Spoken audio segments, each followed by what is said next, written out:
சென்னையில் திருடச் சென்ற கடையில் மதுபோதையில் குரட்டை விட்டு தூங்கிய திருடன் போலீசாரிடம் வசமாக சிக்கினான்.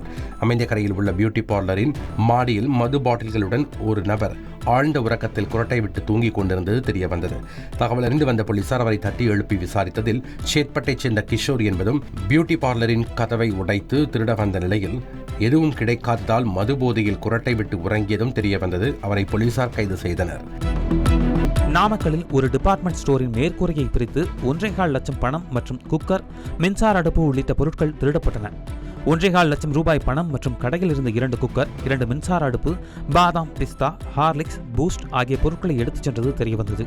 இதனையடுத்து புகாரின் பேரில் நாமக்கல் போலீசார் சம்பவ இடத்திற்கு வந்து சோதனையிட்டனர். கடையின் வெளியே இருந்த சிசிடிவி கேமரா, ஹார்ட் டிஸ்க் ஆகியவை எடுத்து செல்லப்பட்ட நிலையில் ஒரு மேல் சட்டை மற்றும் முகக்கவசம் கழட்டி போடப்பட்டது தெரியவந்தது. பின்னர் போலீசார் கைரேகை நிபுணர்களை வரவழைத்து தடயங்களை சேகரித்தனர். வழக்கு பதிவு செய்து விசாரணை மேற்கொண்டுள்ளனர்.